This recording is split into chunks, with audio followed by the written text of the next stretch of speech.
चुगलखोर पड़ोसन। क्या कर रहे हो? छत पे जाके अखबार पढ़ूंगा। बस यही करो। तुम्हें पता भी है कि बहू क्या गुल खिला रही है? उसने नया फेसबुक अकाउंट बना लिया है। रोज 10 फोटो डालती है। हमारे परिवार की तो नाक कटवा देगी ये। और तुमको ये बात कैसे पता चली? अरे पड़ोसन ने बताया। उसकी बहू भी फेसबुक पर है ना, तो उसको पता चल गया। हाँ हाँ, जैसे तुम तो बहुत भोली हो। पड़ोसन रोज सास को उसकी बहू के नाम पर भड़काती थी। आज तो आपकी बहू कह रही थी मुझसे आके कि आप दिन भर खाती रहती है, खा खा के घटोत्कच हो गई है। क्या?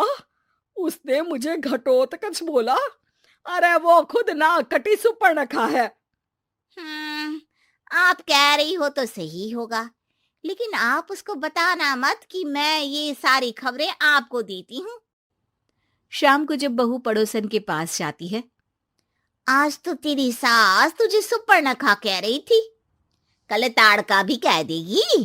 पता नहीं इतनी अच्छी बहू मिली है, फिर भी वो तुझे राक्षसनी क्यों समझती है? आप कितनी अच्छी हैं।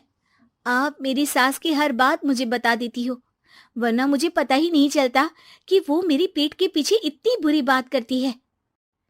चालाक पड़ोसन रोज ही दोनों सास बहू के सामने उन दोनों की ही बुराई करती और चुगली करके बातें बता देती, ताकि दोनों में हमेशा लड़ाई होती रहे। आपने तो बस छत पे बैठ के अखबार पढ़ना है और चाय के घूंट पीना है। बहू की वजह से मुझे तो जहर के घूंट पीने पड़ रहे हैं। कल वो मुझे मोटी घटोत्कच बोल रही थी। तो तुम भी तो उसको नाक कटी सुपर्णखा बोल देती ना। हाँ हाँ, वही बोल दिया मैंने उसे। आप मुझे कितना समझते हो। बहुत अच्छे से। अब मुझे वो ये बात पड़ोसन ने बताई ना, वही तो है आपकी शुभ चिंतक। पर मैं इस बहू को ना सबक सिखा के ही रहूंगी। जरूर सिखाना चाहिए, पर आज तुम मेरे साथ शाम को छत पे बैठना, एक तरकीब बताऊंगा। बिल्कुल बिल्कुल, कितना ध्यान रखते हो जी आप मेरा। मैं ना सब ध्यान रखता हूँ। शाम को जब सास और ससुर छत पर बैठे होते हैं कि यहाँ खड़ी हो जाओ, यहाँ से ना तुमको पता चल जाएगा कि बहू की अगली चाल क्या है। अच्छा, कैसे? सवाल मत पूछो, जैसा कह रहा हूं वैसा करो। थोड़ी देर में ही छत पे बहू की आवाज आने लगती है। मेरी सास लायक ही नहीं है। मुझे पता होता तो सास बहू की भी कुंडली मिलवा लेती पहले ही। तेरी सास तो मुझे भी पसंद नहीं है। मेरे पास जब भी आती है तेरी बुराई करती रहती है। कभी सुपर्णखा कहती है, कभी हिडिंबा कह के कामचोर भी बोलती है। अरे कभी कभी तो चुगलखोर भी बोल देती है। काश आप जैसी होती मेरी सास। ऊपर छत पे पड़ोसन और बहू की आवाज सुन के सास के होश उड़ जाते हैं। समझी? जी समझी। सुबह तुम्हारे सामने ये बहू की बुराई करती है और शाम को बहू के सामने तुम्हारी। मतलब आप सिर्फ अखबार नहीं पढ़ते, सारी खबरें भी रखते हैं। अब तो इस पड़ोसन को भी सबक सिखाना पड़ेगा। शाम को सास बहू को जाके पड़ोसन की साजिश के बारे में बता देती है। हाँ, मुझे माफ कर दो माँ जी।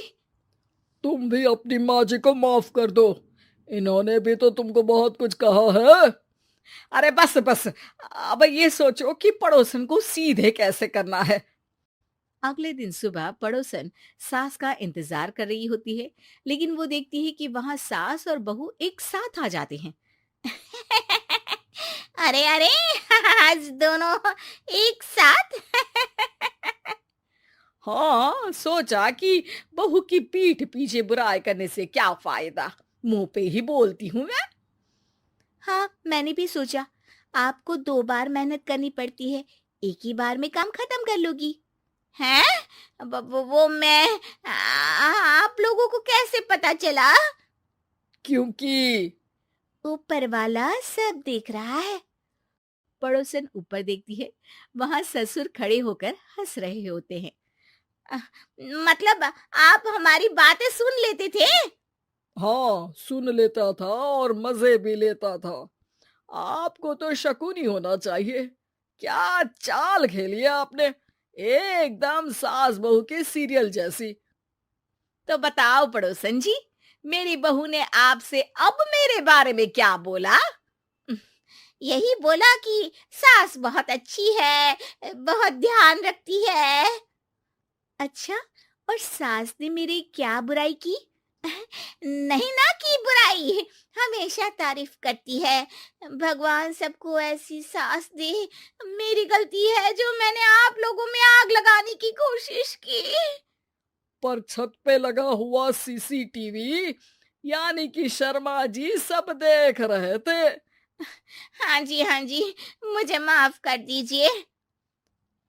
माफ क्या? आपको तो अब हम साफ ही कर देंगे अपने वालों की लिस्ट से। आज से आपकी और हमारी बात बंद, लेकिन बुराई जारी रहेगी। अब आपकी हरकत के बारे में पूरे मोहल्ले को बताना तो पड़ेगा ना आंटी जी।